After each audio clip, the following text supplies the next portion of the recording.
Hello दोस्तों, स्वागत है आपका मेरे चैनल मेडल सपोर्ट में। दोस्तों, क्या सांस के रूप में शरीर के अंदर ली जाने वाली हवा कैंसर का पता लगाने में मदद कर सकती है? वैज्ञानिक इस सवाल का जवाब ढूंढने की कोशिश में लगे हैं और इसके तहत उन्होंने ऐसे सॉल्यूशन यानी कि घोल विकसित किए हैं जिनकी मदद से श्वसन गैस का विश्लेषण किया जा सकता है। खबर के मुताबिक वैज्ञानिक शोध व अध्ययन से जुड़ी तकनीकों पर काम करने वाले एक अंतर्राष्ट्रीय कार्यक्रम Fraunhofer project hub for micro electronic and optical system के वैज्ञानिकों ने इन सॉल्यूशन को डेवलप किया है। हालांकि इन विशेषज्ञों के शोध का फोकस शुरुआती कैंसर डिटेक्शन पर है, फिर भी इस जानलेवा बीमारी की जल्दी पहचान करने के लिहाज से यह बहुत ही महत्वपूर्ण है। वही अध्ययनकर्ताओं की माने तो कैंसर के अलावा कोविड-19 और ऐसी अन्य श्वसन संबंधी रोगों में अंतर करने में भी यह नई तकनीक काम आ सकती है।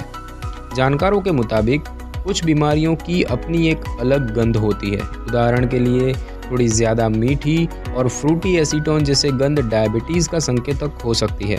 और कुछ रिपोर्टें बताती हैं कि प्राचीन ग्रीस के समय के फिजिशियन गंध के जरिए ही बीमारी का पता लगाते थे और ये विशिष्ट गंध विशेष प्रकार के बाष्पशील ऑर्गेनिक कंपाउंड के कारण बनती है और लक्षणों के स्पष्ट रूप से दिखने से पहले बीमारी से ग्रस्त ऊतकों या सीधे रोगाणु से प्रसारित होती है।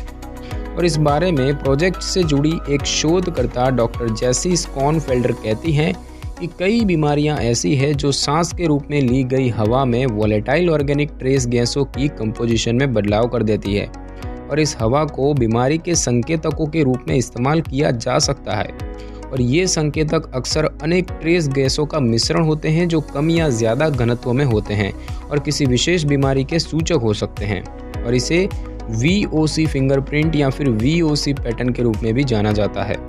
रिपोर्ट के मुताबिक डॉक्टर जेसी और उनकी टीम इसी VOC पैटर्न को आइडेंटिफाई करने के लिए विशेष ION मोबिलिटी स्पेक्ट्रोमीटर विकसित करने में लगे हुए हैं, लेकिन इस काम में बहुत ज़्यादा मेहनत लगने वाली है। अनुमान के मुताबिक हर एक व्यक्ति एक सांस में 200 के आसपास VOC एक्सेल करता है और बीमारी को डिटेक्ट करने के लिए हर एक VOC को समझना होगा और यही डॉक्टर जेसी और उनकी टीम के लिए सबसे बड़ी चुनौती है। वे कैंसर और विशेषकर लंग कैंसर की पहचान करने के लिए इस प्रोजेक्ट पर काम कर रही हैं और उनकी टीम को यकीन है कि यह नई तकनीक बड़ी संख्या में बायोमार्कर्स की पहचान करने में सक्षम होगी। दोस्तों, डॉक्टर जेसी मानती हैं कि मौजूदा सेंसर सिस्टम में ब्रेथ गैस का विश्लेषण करने की काफ़ी क्षमता है। उन्होंने इसके लिए विशेष ION मोबिलिटी स्पेक्ट्रोमीटर विकसित किया है जो VOC पैटर्न की पहचान कर सकता है और वे कहती हैं सेंसर सिस्टम में ब्रेथ गैस का विश्लेषण करने की काफ़ी संभावना है। IMS technology non invasive, sensitive और सिलेक्टिव होती है। यह तेज़ी से काम करती है और कम खर्चीली भी है। साथ ही इसे आसानी से छोटी सी जगह में रखना और कहीं ले जाना भी संभव है और लिहाजा ऐसा कोई कारण नहीं है कि इसका मेडिकल एक्सपर्ट और अस्पतालों द्वारा इस्तेमाल ना किया जाए। ये जो प्रोडक्ट तैयार कर रहे हैं इसका साइज़ किसी जूते के डिब्बे जितना होगा। जैसे ने जिस प्रोडक्ट यानी कि IMS सिस्टम की बात की उसके केंद्र में एक FEMS चिप ऑल्टरनेटिंग वोल्टेज के साथ लगा होगा। माइक्रो इलेक्ट्रोमैकेनिकल सिस्टम में ION फिल्टर और एक डिटेक्टर शामिल होते हैं और इसके अलावा डिवाइस में एक UV लैंप भी होता है।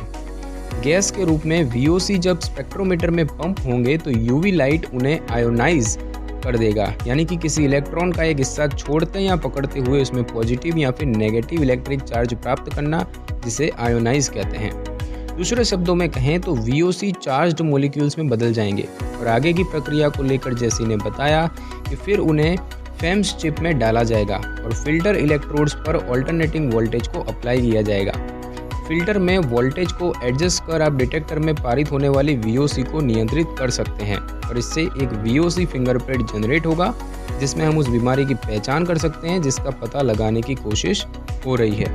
और फिलहाल वैज्ञानिक इस काम के लिए इलेक्ट्रॉनिक कंट्रोल सिस्टम को बेहतर करने और सैंपल एक्सट्रैक्शन और सैंपल प्रोसेसिंग को सुधारने में लगे हुए हैं और इस बीच लैब में कुछ नमूनों की सफलतापूर्वक जांच कर ली गई है और आगे की जांच के लिए क्लिनिकल ह्यूमन सैंपल लिए जा रहे हैं। और बताया जा रहा है कि इस प्रोजेक्ट से मिलते जुलते एक दूसरे प्रोजेक्ट में फ्रॉनहोफर के ही वैज्ञानिकों ने इसी तकनीक से कई बैक्टीरियल स्ट्रेन में सफलतापूर्वक अंतर किया है और इसी दौरान आर्टिफिशियल इंटेलिजेंस के तहत विशेष रूप से विकसित एल्गोरिदम से उम्मीद लगाई गई है कि यह VOC फिंगरप्रिंट के आकलन को सरल तरीके से समझने में मदद करेगा। अगर सब कुछ ठीक रहा तो नए ION मोबिलिटी स्पेक्ट्रोमीटर से एक दिन हवाई यात्रियों की सांस की जांच कर यह पता लगाया जा सकेगा कि वे कोरोना वायरस से संक्रमित हैं या फिर नहीं। तो दोस्तों, आज की इस वीडियो में बस इतना ही। अगर आपको ये वीडियो अच्छी लगी हो तो इस वीडियो को लाइक और शेयर कीजिए और कमेंट करना बिल्कुल भी ना भूलें। और अगर आप हमारे चैनल पर नए हैं तो चैनल को सब्सक्राइब करके बेल आइकन के बटन को ज़रूर क्लिक कर लें ताकि मेरी हर नई वीडियो की नोटिफिकेशन सबसे पहले आपको मिल सके। Thanks for your time.